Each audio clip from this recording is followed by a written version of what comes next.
quê, querido? Que dia é hoje? Sexta-feira 13, né? O diabo colocou na cabeça do homem que é o dia do azar, não é não, querido?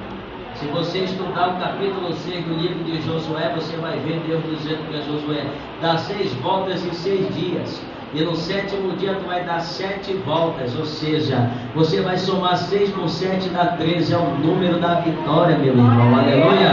Eu acredito que não vai ter muralha esta noite, eu acredito que não vai ter demônio no inferno que vem impedir o agir de Deus na tua vida, no teu casamento, na tua família, na tua saúde, na tua vida financeira. A palavra que foi ministrada agora há pouco aqui dizendo que para Deus nada é impossível. Então, se você crê que nesta noite Deus vai trazer à existência aquilo que não existe na tua vida, comece então a sonhar, comece então a colocar em prática, pois eu creio que você, ao chegar na tua casa, a história não será mais a mesma, meu irmão. Jesus tem algo para fazer esta noite, amém? Graças a Deus. Eu já fui apresentado, né, irmãos? Sou o pastor Renan, nós residimos ali no bairro de Coraci. Está me acompanhando a minha esposa, a pastora Rosivânia, amém, irmãos? Deus abençoe a todos, sou pastor da igreja que nos fez o convite. Graças a Deus. Quem trouxe a Bíblia, irmão? Amém? Eu fiquei feliz aqui, ó. É difícil nós vermos isso, meu pai. Zacarias, eu acho que eu aprendi um negócio, né? Zacarias está perto dos Macabeus, próximo de Tobias, é quase lá, né? Isso aí, né, irmãos? Eu uso assim: Zacarias está depois de Gênesis, antes do livro do Apocalipse. Amém? Livro do profeta Zacarias, capítulo de número 4, o versículo de número 10, somente a parte A do versículo para a nossa meditação. Graças a Deus. Zacarias capítulo 4, versículo 10, somente a parte A do versículo. Quem encontrou, diga amém. Quem não encontrou, diga Jesus me socorre.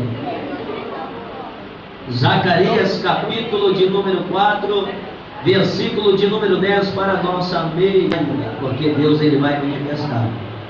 Amém, igreja? Zacarias capítulo de número 4, verso de número 10, somente a parte A. Leiamos a poderosa palavra do Senhor que diz assim: porque quem despreza o dia das pequenas coisas.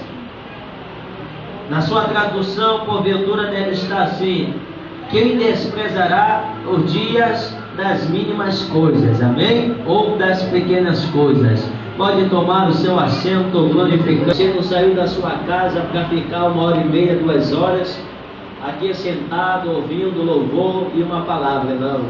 Você veio aqui para adorar primeiramente, depois para chamar a atenção de Jesus para a tua vida, amém? Faça como Bartimeu, provoque o seu milagre esta noite, amém? Tema da mensagem: valorizando as coisas pequenas. Diga para o seu irmão: valorize as mínimas coisas. O que nós acabamos de ler trata-se de algo em que, em meio à nossa vida, em circunstâncias, coisas que ocorrem em nossas vidas, que não damos o mínimo valor. O que Zacarias está falando aqui, ele está dizendo, perguntando, por que quem despreza o dia das coisas pequenas? Quando se está falando de desprezar as coisas pequenas, está dizendo quem vai rejeitar aquilo que é menor, quem vai desprezar aquilo que é menor, sabendo que o ser humano, ele é fabricado e tem um defeito, ele foi fabricado e tem defeito. Nós temos ansiedade em nossos corações, ansiamos pelas coisas grandes, almejamos as coisas grandes e acabamos de menosprezar as coisas pequenas. Quando eu estou falando de menosprezar as coisas pequenas, eu estou dizendo daquilo que já está nas nossas mãos, daquilo que Deus fez e você não deu a mínima, daquilo que Deus operou e você sequer ligou para aquilo que Deus havia feito. Quando eu estou falando de valorizar as coisas pequenas, eu estou falando daquilo que Deus já entregou nas suas mãos, sabendo que nós almejamos, aqueles que cursam o vestibular, eles almejam entrar na faculdade, da medicina, do direito e etc. Tem pessoas que almejam os melhores empregos, os melhores cargos dentro das suas empresas, pessoas que almejam a melhor casa, pessoas que almejam o melhor carro, a melhor moto, pessoas que almejam as coisas supérfluas que existem nessa vida, mas esquece de valorizar aquilo que já está nas suas mãos, aquilo que já possui, aquilo que já tem. Ora, quando eu estou falando de valorizar as coisas pequenas, eu estou dizendo que Deus, Ele quer usar aquilo que é pequeno. Deus, Ele quer mostrar para você que aquilo que é pequeno na sua vida pode trazer algo grande à existência. A questão disso, eu me recordo que no livro do Êxodo, no capítulo de número 14, o Deus Todo-Poderoso chama o homem por nome de Moisés, lá no Egito. Perante ele, Deus se apresenta em uma sarça ardente. Então Deus começa a dizer a ele que ele será o libertador do povo de Israel. A Bíblia diz que aquele homem agora se menospreza, aquele homem que começa a dizer que não sabe falar. Então Deus diz a ele: eu vou colocar o teu irmão Arão e será ele teu porta-voz. Então Deus começa o seu plano glorioso de libertar o seu povo do Egito. Deus, por 10 pragas enviadas, a última foi a mortandade dos primogênitos. Ali Deus liberta o seu povo. Faraó libera o povo de Israel para sair do Egito. Então Deus agora conduz ao povo.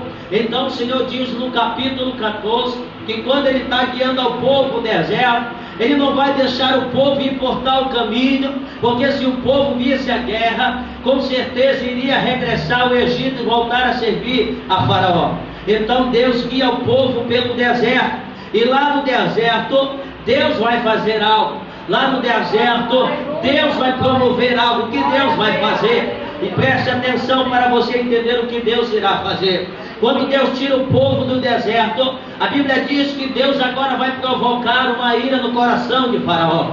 Deus agora vai endurecer o coração de Faraó e daqueles soldados do Egito. E Faraó vai dizer da seguinte forma: por que deixamos Israel fugir? Por que liberamos este povo?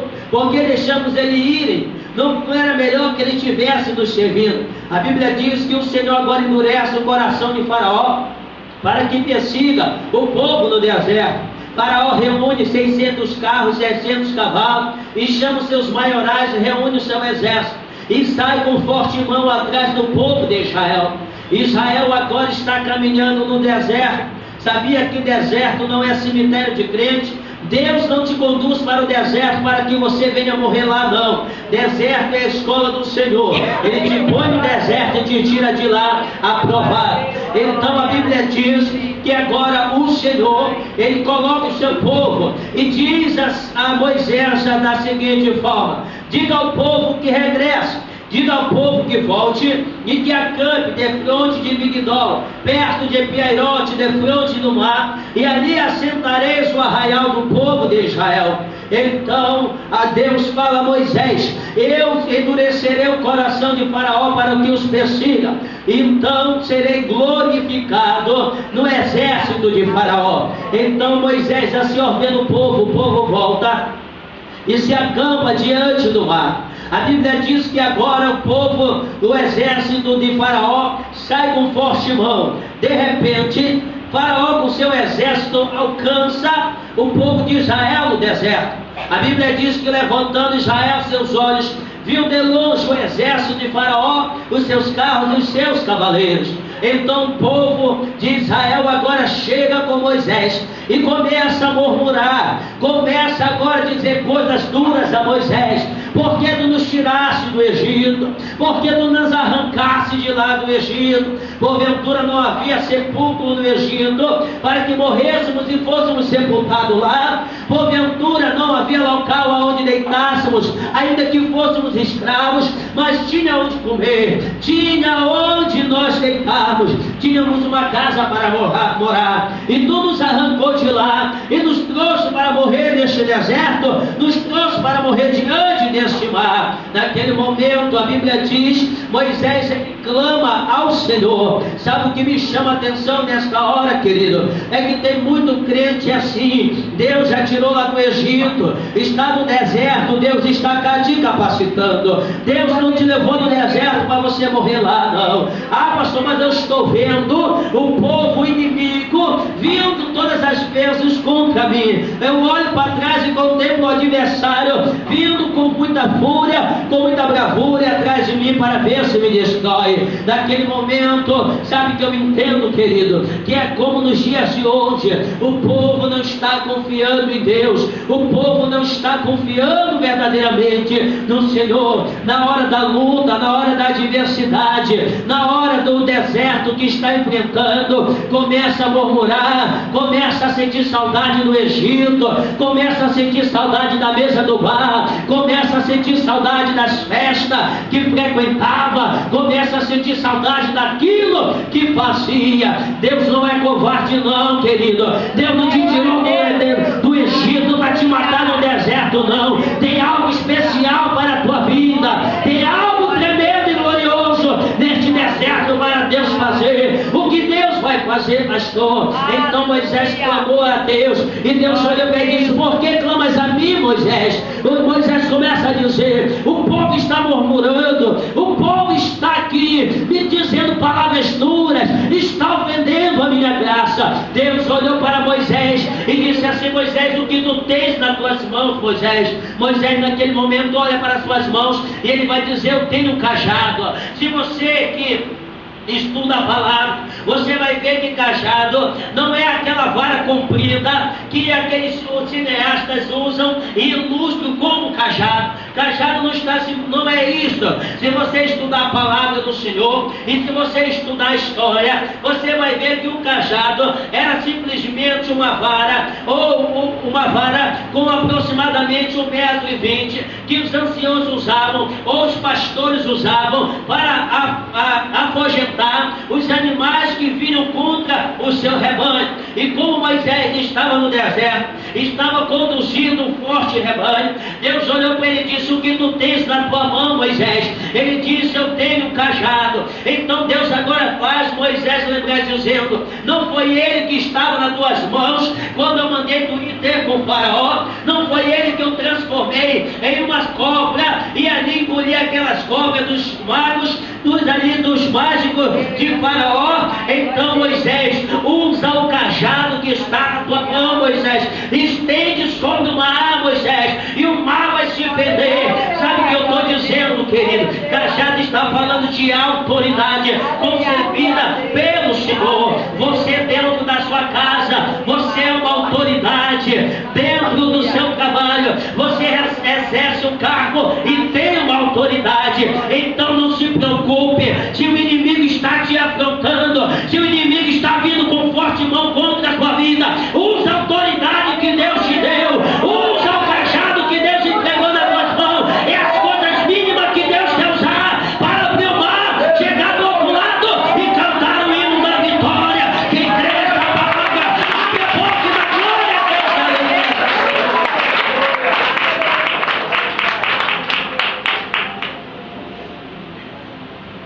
É com a autoridade que está sobre a tua vida. Jesus disse, eis que vos dou poder e autoridade para pisar serpentes, escorpiões e na força do inimigo, e nada vos fará dano algum. Use a autoridade que Jesus ele lhe entregou. Estende as mãos, porque com essa autoridade você vai passar em meio a essa dificuldade. Porque tem pessoas que estão numa prova, olha para um lado, olha para o outro e não encontra saída. Pessoas estão caminhando no deserto. Quando eu falo de deserto, eu estou dizendo que está enfrentando uma situação difícil, que lá no deserto procura amigo, procura pai, procura mãe, procura irmãos, e não tem ninguém para lhe auxiliar. Enquanto você estiver com teus olhos procurando um homem, você não vai encontrar ajuda. Mas a partir do momento que tu elevar os teus olhos para o monte e creres que de lá vem o teu socorro, Deus vai poder fazer alguma coisa. É assim como Jó disse, o meu Redentor ele vive, e por fim se levantará sobre a terra. Sabe o que Deus está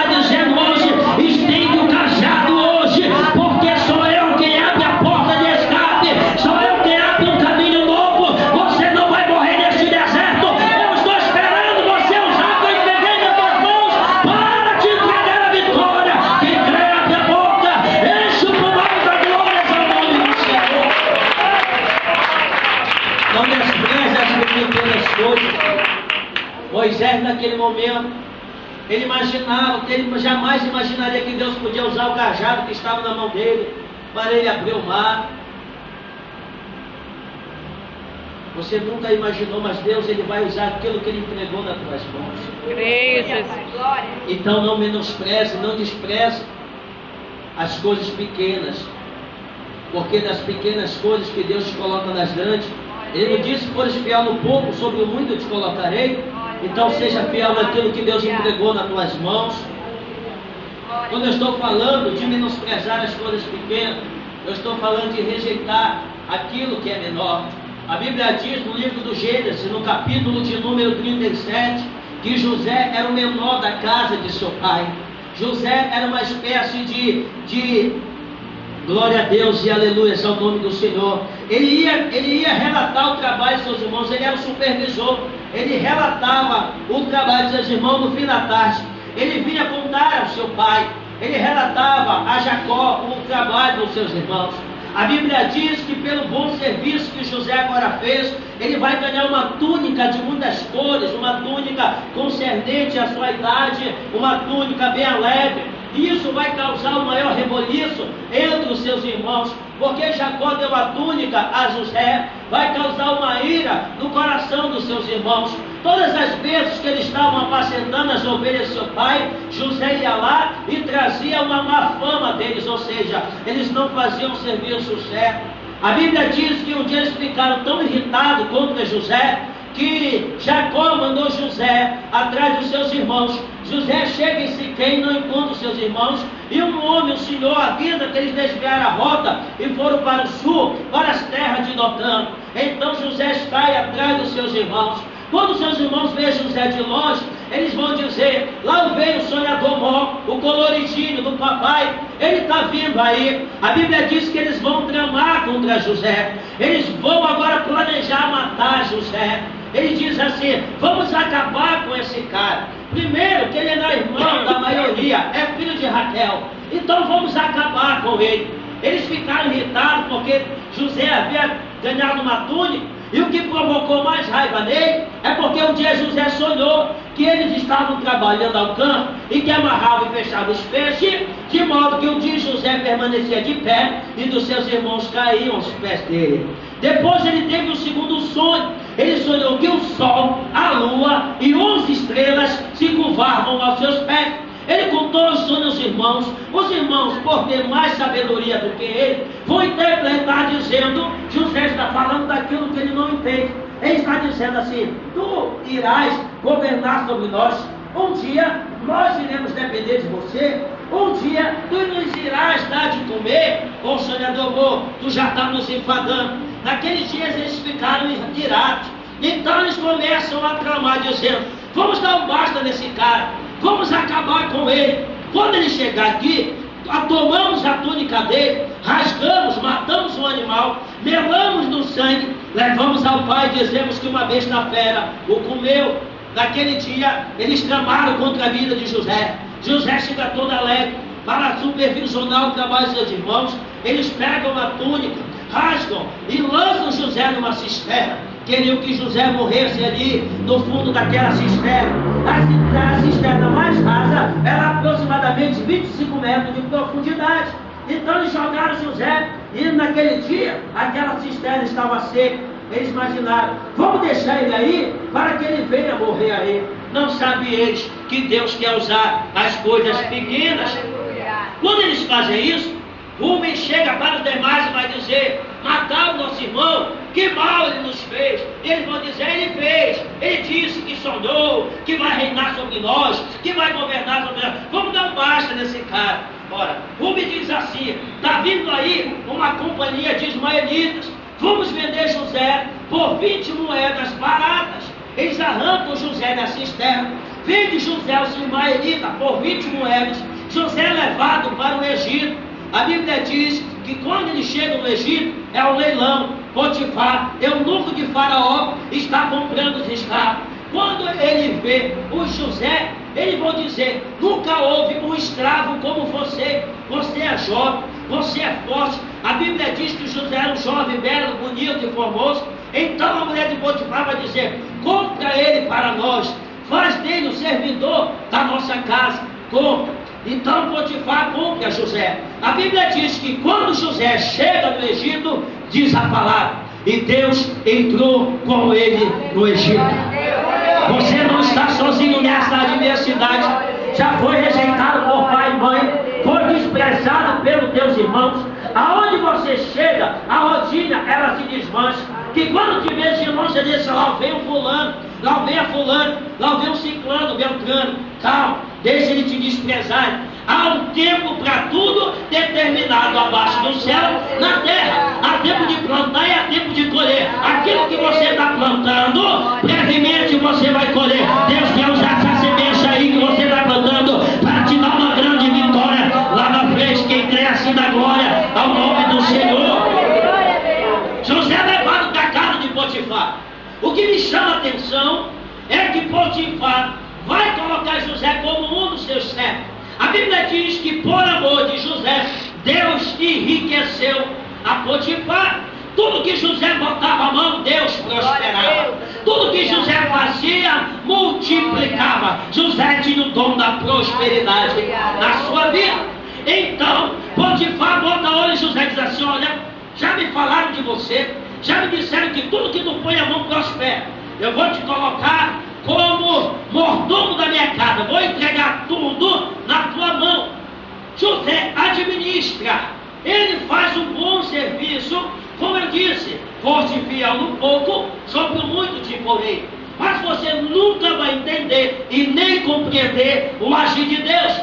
Para Deus tirar José da casa de Potifar, o que ele faz? Ele permite Satanás usar os olhos da mulher de Potifar. E quando José vem a fazer o serviço no outro dia, ela olha para ele e o deseja. E diz para ele: mancebo, deita-te comigo. Naquele momento, José olhou para ela e disse: não, como faria eu tão grande mal e pecaria contra o meu Senhor? Ora, sujeitados a Deus, resistir ao diabo e ele fugirá de vós. Não troque aquilo que Deus preparou pela tua vida por coisa supérflua, coisa que passam, não. Rejeite todos os pratos que Satanás ele tem preparado. Ele quer frustrar, ele quer impedir o agir de Deus. Aquilo que Deus tem preparado para a sua vida, só você pode impedir, só você pode retroceder. Mas se permaneceres fiel na presença do teu Senhor, ele vai realizar todo o projeto que tem na tua vida. Te prepara, a mudança vai ser primeiro na tua vida. E quando você estiver lá, todos aqueles que um dia te humilharam, eles vão ter que chegar diante de ti e ver que o Deus Todo-Poderoso, Criador do céu e da terra, fez na tua vida. Quem crê nessa palavra profética, abre a tua boca e dá glória a Jesus.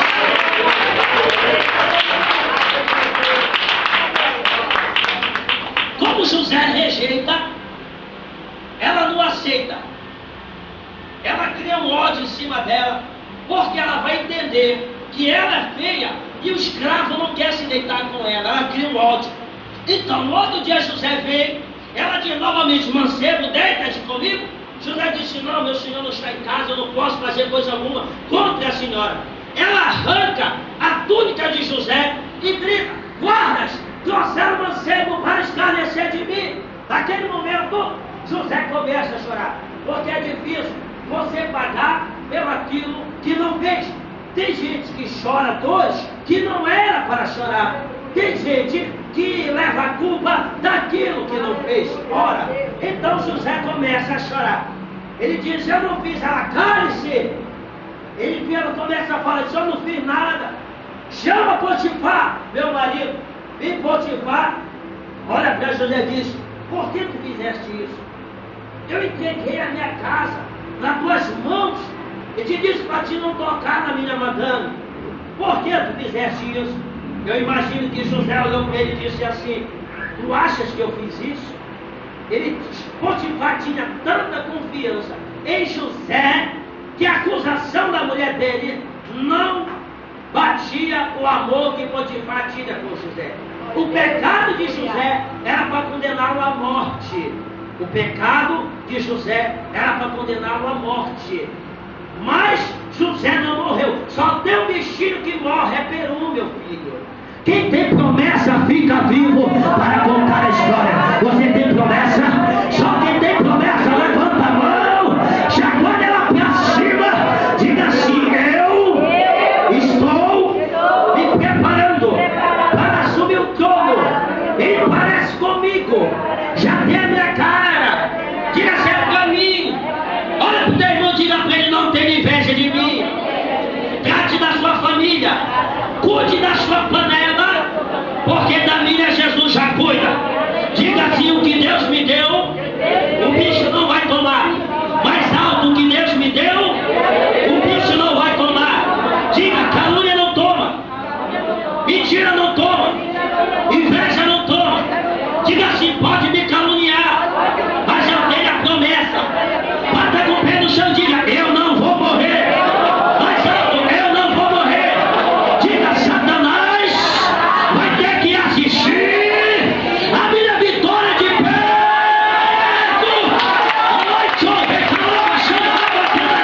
Quem crê nesta palavra, está chegando o teu tempo, está chegando a tua hora, está chegando a tua vez. Meu Deus. José é levado para o cárcere. No cárcere, diz a palavra, que quando ele entra no cárcere, Deus entrou com ele no cárcere. Você não está sozinho nesta luta. Podem pelejar, mas não vai prevalecer. Quando José está no cárcere, o carcereiro percebe que José é o melhor entre todos. Ele vai perceber que a turma de José já não vai mais bagunça. Ele vai perceber que a turma de José agora já canta hino, já adora a Deus, já ouve a palavra, fica quietinho. O carcereiro disse: ô José, tu é um cara, o que tu tem na tua vida? José disse: eu tenho só a graça de Deus. Eu disse: olha, eu gostei tanto de ti, que eu vou entregar a chave do cárcere na tua mão. Tu vai ser abaixo de mim, eu vou ser o carcereiro só por você, mas tu vai tomar conta. Naquele momento, José, ele fica como chefe do cárcere. A Bíblia diz que o copeiro e o padeiro de Faraó foram presos. No cárcere, eles têm dois sonhos. Eles estão perturbados. José chega para eles e vai dizer: que negócio é esse aí? Ele diz: ele teve um sonho, eu tive. Aí o copeiro diz: eu conto o meu primeiro. José diz: então conta o teu sonho. O copeiro diz: olha, eu sonhei que um 320 e nela tinha cacho de uva, e eu tirava o cacho de uva dela, espremia na taça de Faraó e dava-lhe de beber. José disse: conta 3 dias, tira 1, mais alto, 1, 2, 3, vai ser hoje aqui a tua vitória. José disse: conta 3 dias, Faraó te tira do cárcere, te restitui, tu vai voltar a servir vinho para Faraó. Quando ele fala isso, o padeiro diz: oh, se tu volta, a padaria é minha. Sonhei com 3 cestos, manjar de Faraó sobre a minha cabeça, as aves do céu comia. José disse: conta 3 dias, 3 dias é 3 dias, tu vai ser arrastado em praça pública, pendurado no madeiro e vão arrancar tua cabeça. Esse é profeta, irmão. Não tem medo de pregar a morte. 3 dias, passou 3 dias, copeiro, ele pega: tchau, é para vocês.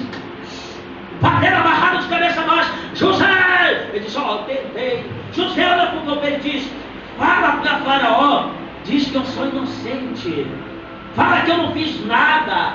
Naquele momento o copeiro disse: claro, quando eu chegar lá, eu vou falar disso, mas não fala nada, irmão. Tem gente que quando está na bênção esquece até do pai e da mãe, querido. Tem gente que quando está numa pindaíba, liga até, pastor, olha para mim, pastor, tem que ligar até de madrugada. Mas quando está numa bênção, não diz assim: pastor, não liga para dizer: pastor, estou depositando 10 mil na tua conta aí. Só é para tu ter a tribulação, oh meu Deus. Naquele dia, Deus queria mostrar para José que quem ia tirar ele daquela situação não era o homem. Quando Deus mudar a tua história, no teu currículo não vai estar escrito assim: fulano é quem me socorreu, Beltrano é quem me ajudou. Não, Deus quer mais. No teu currículo vai estar escrito assim: Deus me abençoou e eu prosperei. Deus abriu a porta e eu passei. Deus derrubou a muralha e eu tomei posse. Deus entrou na fornalha e fechou a boca do leão.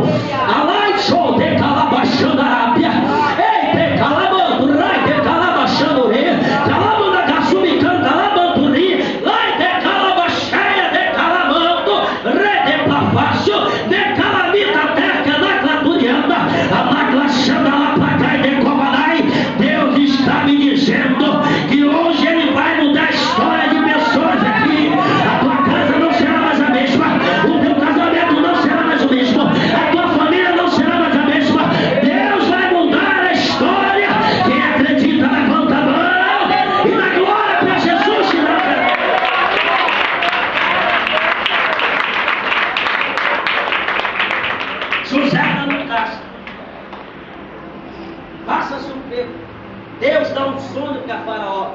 Faraó sonha com 7 vacas gordas, belas e fartas, à beira do rio Nilo. Após elas, vem 7 vacas magras. Quando essas estão indo, as magras engolem as vacas gordas. Faraó acorda desesperado, chama os astrólogos, os adivinhos. Ninguém pode interpretar o sonho de Faraó. Faraó deita de novo, Deus vai dar outro sonho. Ele sonha 7 espigas boas crescendo e 7 espigas queimadas pelo sol do deserto. As queimadas, elas engolem as boas. Faraó acorda desesperado. Chama os astrólogos, os adivinhos, os feiticeiros, que bandeiro, macumba, chama todo mundo. Aquele dia ninguém interpretou o sonho de Faraó. Faraó está tão nervoso, o copeiro diz: Faraó, ele fala, copeiro, me dá um vinho. Ele diz: olha, eu conheço alguém que pode interpretar o teu sonho. Quem é este? Dentro de vós. Ele fala, o copeiro diz: ele não é daqui, é do cárcere. Do cárcere é aquele do problema de Potifar, lembra? Sim. Chama o moço, avisa para ele sair do cárcere. Está melhorando. O tempo de cantar está chegando. José, oi, vamos lá, faça a barba, corte o cabelo, diga: Faraó manda te chamar, José. Deus está preparando tudo nos mínimos detalhes. Glória a Deus, aleluia. Quem vai te chamar não vai ser pé rapado não, querido. Eu vou liberar a palavra, posso liberar aqui? Amém. Toda profecia é coisa da dimensão, é banda 3D, é marca. Os sheiks mais poderosos desta terra irão te chamar. Ah, pastor, o senhor está pirando na batatinha, o senhor está viajando, né? Todo pregador tem que viajar um pouco nela. Eu não estou dizendo que a tua bênção vai ser aquela bencinha. Ah, eu tenho uma bencinha do Senhor. Não, ela será grande, sem medida, sacudida, recalcada. Levante as 2 mãos abertas para o céu para receber. Alacando e a sede calamanto, rede calabachandarábia subcovanai, alacaturianda, alacachandarabacandarabaxandarábia, eite calamanto, rai de calabachandarábia. Deus não te deixará passar vergonha.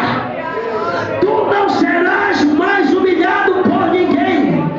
Assim diz o Senhor. Creiam, tu terás tantas bênçãos na tua vida que tu vai dar a muitos. E quando eles vierem te pagar, tu vai dizer: ora por mim, para que Deus continue me abençoando. Só quem acredita joga a mão para cima e adora. Alacando e sede calabachandarabacandarabbia, eite calabachandarabacandarabbia.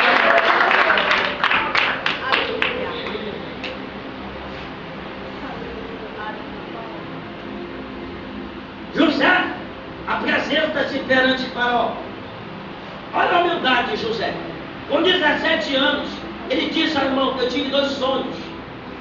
Ele, com 30 anos, ele vai dizer, Faraó pergunta: tu revela? Ele disse: eu não. O Deus a quem eu sirvo, a ele pertence todas as coisas. Faraó disse: tá bom, eu tive 2 sonhos. Sonhei com 7 vacas magras, 7 vacas gordas. As magras comiam as gordas. Sonhei com 7 espigas fartas e 7 queimadas engoliam as fartas. Os adivinhos astrólogos estavam tudo assim olhando. José olhou e disse: os 2 sonhos só é um. Eles olharam de bando, sim, já vi que o cara é forte. 2 sonhos só é um. Haverá 7 anos de fartura, mas haverá 7 anos de fome.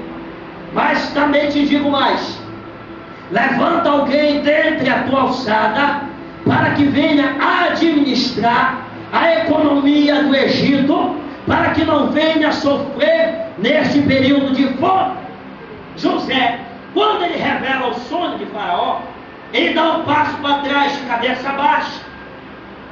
ele imagina que ele vai voltar para o cárcere. Quando ele dá um passo para trás, Faraó diz: Potifar, segura o moço. José para. O Faraó começa a olhar e disse: quem dentre vós tem um espírito de sabedoria maior do que de José? Quando Faraó diz isso, José diz assim: Potifar diz a ele: tu não volta mais para o cárcere. José dá uma respirada, alívio, refrigério. Você perdeu a oportunidade de dar um glória. Aquela situação que tu estava vivendo lá, pode dar Deus ainda aqui. Deus não é covarde, não vai te levar para lá de novo, não. José, vem cá. Ele chama José. Eu disse para você, o que está preparado para a tua vida é coisa que os olhos não viram, os ouvidos não ouviram e não penetrou no coração humano.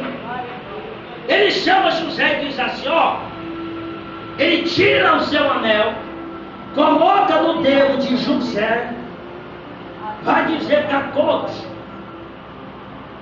eu não posso te dar o meu trono, rei é por linhagem. Então o que Deus ele vai fazer? Deus vai colocar no coração de Faraó para ele criar um governo. E naquela época não existia governo.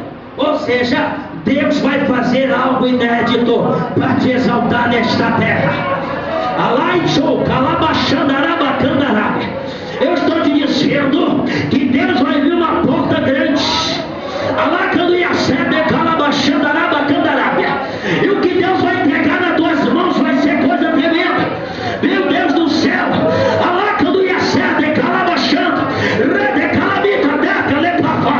Te prepara. O tempo da dor, da angústia, do sofrimento e do desespero acaba hoje. Você vai subir o degrau da exaltação. Deus está exaltando os humilhados hoje.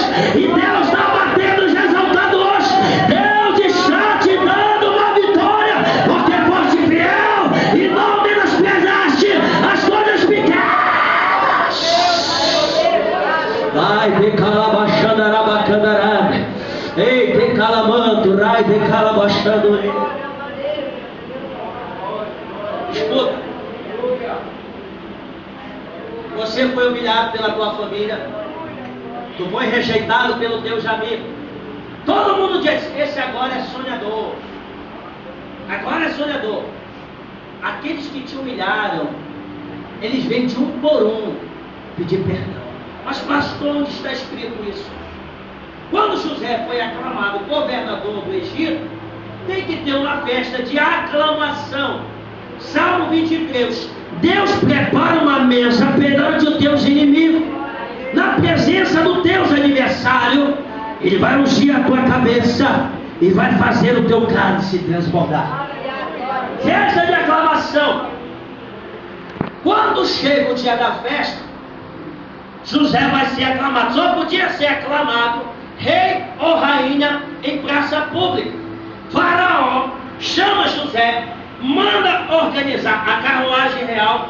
Ele vai dizer para José: tu não te chamarás mais José, teu nome a partir de hoje será Zefinat-Paneá. O que é Zefinat-Paneá? Salvador do Egito, Deus provedor. Naquele dia José sobe na carruagem e todos vinham atrás dizendo: Zefinat-Paneá, Zefinat-Paneá. Você não entendeu, mas eu vou lhe dizer: Deus vai pegar o teu nome e vai começar a soprar nos quatro cantos dessa terra. Deus vai te tirar do anonimato, querido. Te prepara. Quem te viu na prova e não te ajudou, quando te vê na bênção, vai estar lá na plateia, você vai estar aqui nesse púlpito dizendo: só o Senhor é Deus, e só Deus é o Senhor. Quem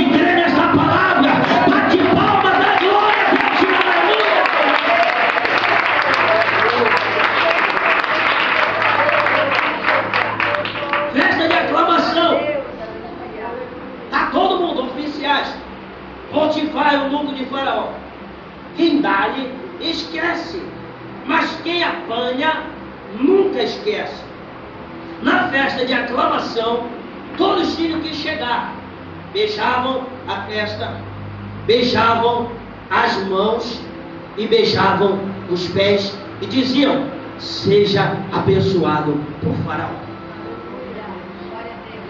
A mulher de Potifar, ela vai ficar, como diz o meu amigo, pirada do cabeção.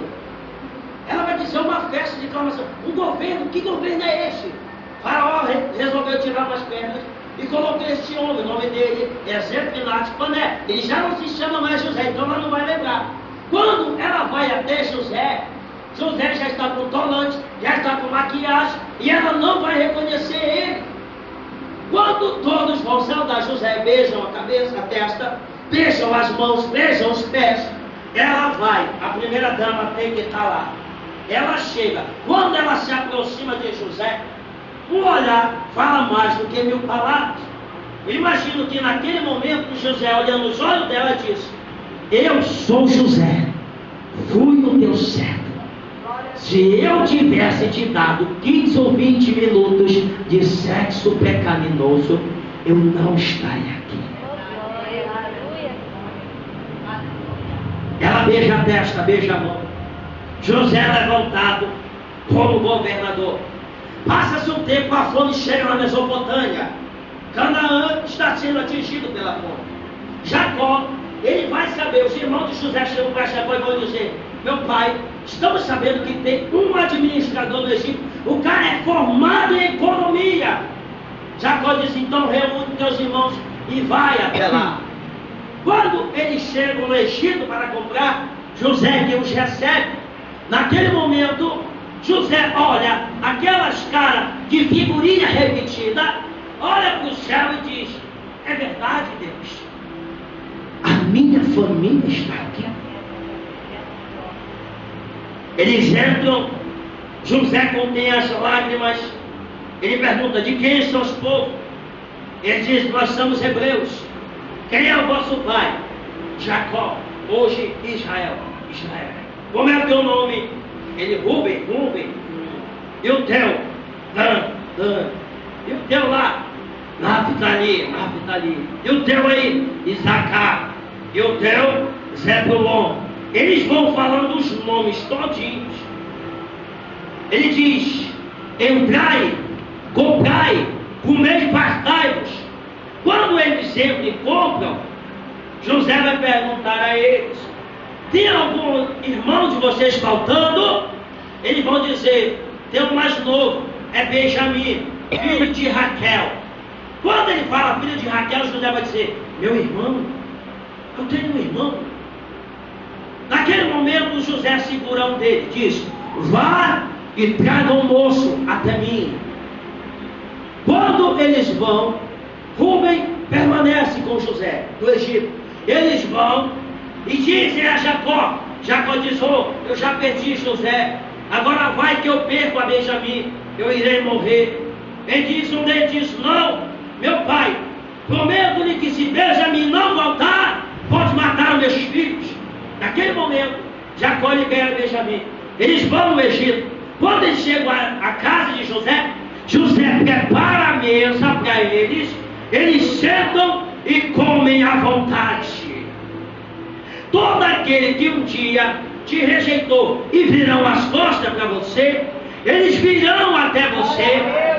Não imaginarão o que Deus fez. Vão comer do teu pão, vão beber do teu vinho, vão vestir a roupa que tu vai dar a ele. Daqui a pouco eles vão espantar e vão dizer o que aconteceu na vida dele ou na vida dela. Quando eles se arrumam a sua mercadoria, José ordena que o soldado pegue a sua taça de ouro, coloque na saca de Benjamim. Quando ele sai, ele manda a companhia atrás deles. Então eles chegam e o soldado diz: parai, pois vocês roubaram a taça do governador. E o Rubem vai dizer: nós não roubamos nada, pode revistar as nossas bagagens. Os guardas começam a revistar e encontram nas mochilas, nas sacas de Benjamim, a taça do governador. Naquele momento, eles vão lembrar, dizer: sabe por que está acontecendo isso conosco? O sangue do nosso irmão está sendo cobrado de nós. Benjamim é levado para o Egito, fica preso. Quando isto acontece, eles estão à mesa, desesperados, comendo e bebendo do que José havia dado a eles. Então José não aguenta mais, pois ele estava chorando, de maneira que o choro ouvia-se na casa de Faraó. José chega para os seus irmãos e vai dizer: eu sou José, vosso irmão, a quem vendeste para o Egito. Agora não vos entristeçais e nem vos irriteis por causa de vós mesmo, por ter me haver divertido para cá, pois Deus me trouxe aqui para a conservação da vida. Te prepara, querido. Foi nas mínimas coisas que tu foste fiel, naquele pouquinho que Deus entregou na tua mão. Tu rejeitou os pratos, laço, tu te desviou dos laços, das setas que o inimigo tinha forjado. Tu acreditou no sonho de Deus. A partir de hoje Deus realiza. A partir de hoje Deus traz herança. A tua família vai chegar até você. Aqueles que viraram as costas para você virão pedir perdão. Aqueles que um dia te caluniaram, te menosprezaram e até mesmo tentaram buscar os teus sonhos, eles vão ver que o Deus que promete, Ele cumpre. Eles saberão que o Deus que tu serve é o Deus que cumpre as suas promessas. Quem crê, levanta a mão e dá glória para Jesus.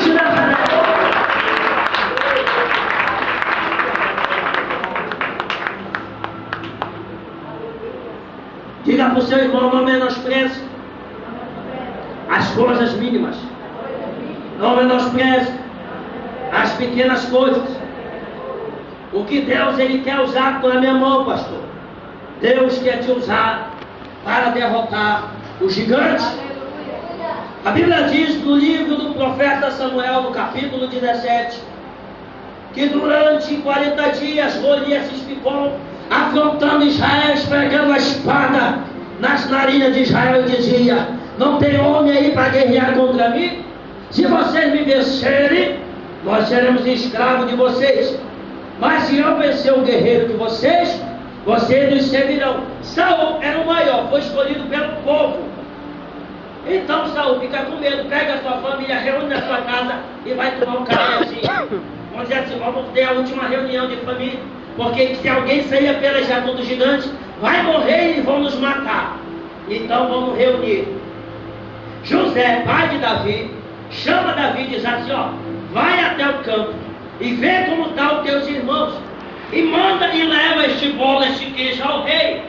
Quando Davi chega no campo de batalha, ele vai encontrar Eliabe, Abinadab e Samar, que eram seus irmãos mais velhos, os guerreirão, e vão dizer assim para ele: o que tu veio fazer aqui, ó vermelhinho? Tem muito sisudo. A pessoa que é sisudo, ela é afronta, ela é atrevida. Quando eles falam isso para Davi, Davi ouve lá no campo Golias afrontando, dizendo: não tem mais para lutar contra mim aí não? Não tem um homem de guerra para guerrear contra mim? Naquele momento Davi olhou, virou a costa e não podia. Naquela época, em peleja, se virasse a costa para o inimigo, dava-se início à guerra, à batalha. Davi virou a costa e disse: quem é esse incircunciso aí para afrontar o exército do Deus vivo? Os irmãos de Davi tudo começou: rapaz, cala a tua boca, meu amigo, fica calado, não procura confusão aqui não. Davi sai da presença deles, diz: olha, meu pai mandou saber como vocês estão. Quando Davi pergunta, alguém está dizendo: rapaz, tu está sabendo? Saul disse que aquele que pelejar contra o gigante e vencer ele, a sua família vai ser isenta de imposto. Saul vai cobrir ele de bens e riqueza, e ainda vai dar a mão da sua filha em casamento. Davi olhou e disse: o quê? Como é esse negócio aí? E vou entrar nessa parada, mano. A minha casa não vai pagar mais imposto. Eu vou ficar rico, ainda vou ser genro do rei. É para mim esse negócio. A oportunidade está sendo dada a muitos, mas poucos querem abraçar ela. Devido o gigante ser maior, tem gente que está dizendo assim: filho. Tem que olhar para o gigante e dizer: eu não tenho medo de ti, porque o meu Deus é maior do que você. Vai pelejar em meu favor e vai me dar vitória. Quem crê na glória a Deus e aleluia. Davi sai rapidinho. Como ele estava ali, tinha um vale. Davi atravessa o vale e chega no palácio. Ele chega lá e diz: eu quero uma reunião com o Saul. Quem é você? Sou Davi. Davi que de onde? Filho de Jessé. O rei recebe Davi e diz: meu filho, o que tu queres? Ele disse: olha, eu vim porque eu quero guerrear contra Golias. Os oficiais de Saul dizem: rapaz, desse tamanho, magrelo, franzinho, cheio de sarna, tu quer pra onde? Vá pra casa, vá assistir o desenho, vá ver Jasper, vá ver o Chico, vá ver lá o Bob Esponja. Davi disse: olha, eu quero ir pra batalha. Eu quero ir para a guerra. Ele disse: não, meu filho, vai ver de novo o desenho da Barbie. Você não pode, minha santa. Ele disse: não, mas eu quero, eu posso testemunhar, eu posso falar o que aconteceu. Saul disse: tá bom, fale rápido. Quando tem gente que é assim, por você ser pequeno, não tem muito valor para ele. Aí te questão fala rápido, tem algo para resolver. Aí Davi disse: olha, eu estava no campo apacentando as ovelhas de meu pai. De repente, veio o leão, pegou uma ovelha e levou na sua boca. Eu disse: o leão, volta, deixa a ovelha. O leão disse: não, eu vou almoçar ela. Davi disse: eu te dou 5 segundos para tu voltar e deixar ela. O leão disse: por quê? Porque se eu for até ti, eu vou te pegar e vou te matar. O leão disse: então vem. Davi foi, pegou o leão, matou o leão. Saul olhou e disse: é verdade isso que está falando? Disse: ainda tem mais. Veio um urso, pegou uma ovelha. E que tu fez com o urso? Tu correu dele? Disse: não, eu corri para cima dele. Peguei o urso pelo cocô, rasguei a garganta dele e matei ele. Saul disse: tu tem? Ela disse: eu vou. Saul disse: traz a roupa. Pegaram a arma de guerra de Saul e colocaram em Davi. Davi nunca tinha manuseado isso. Coisa grande.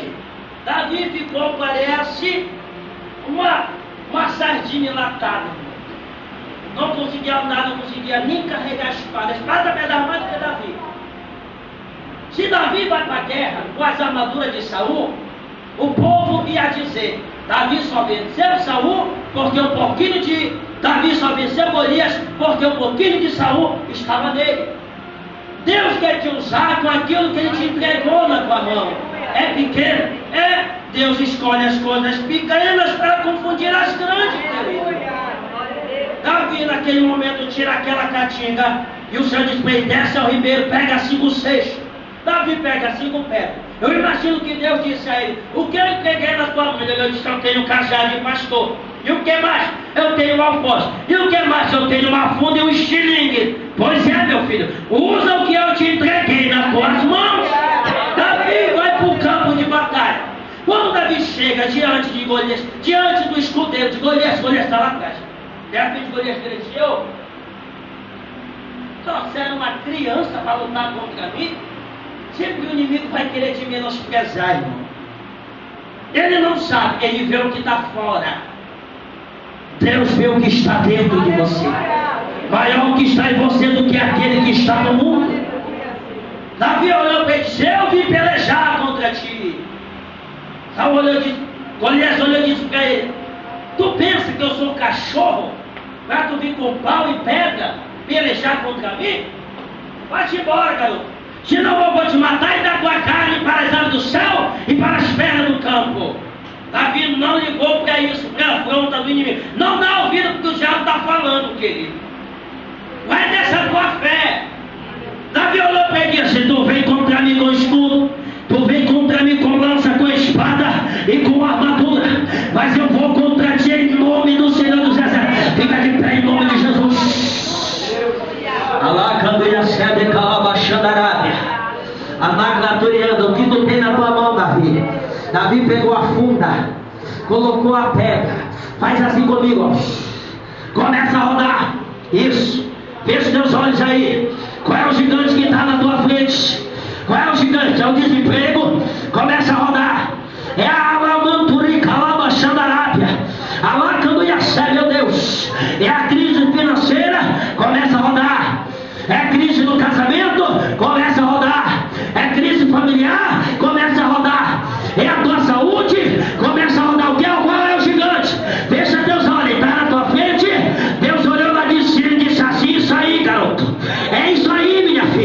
É isso que eu quero, é só a tua coragem. O gigante vem se aproximando. Davi olha e disse: vem mais um pouquinho para tu ver.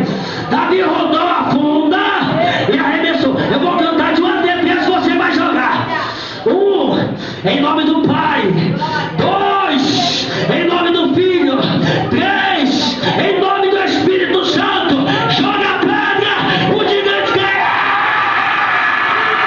Alacando e a serra, alabacando e cala. O gigante caiu.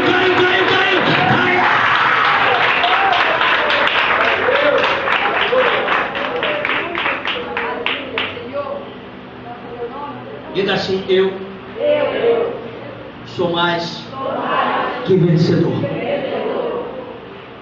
Davi derrubou o gigante, foi lá, cortou a cabeça. Meu irmão, te prepara. A Bíblia diz que toda ferramenta preparada contra ti não mais alto não prosperará. A arma que ele foi usar para matar Davi não prosperou contra ele. O linguarudo vai dar com a língua na canela, a fofoqueira vai cair do cavalo. Te prepara, meu querido, Deus vai fazer o reboliço acontecer. Tu vai sair de baixo, tu vai para cima. Deus te chamou para te ser cabeça e não cauda. Deus te escolheu para te estar por cima e não por baixo. Davi arranca a cabeça de Golias com a espada dele mesmo. Levanta a cabeça de Golias como troféu, e o povo de Israel saiu vencedor da batalha. Aleluia, Deus. Diga assim: Deus quer usar as mínimas coisas. Deus quer usar as coisas pequenas. Quem é, pastor, as coisas pequenas? É você. Vem aqui na frente em nome de Jesus. Já estou fechando.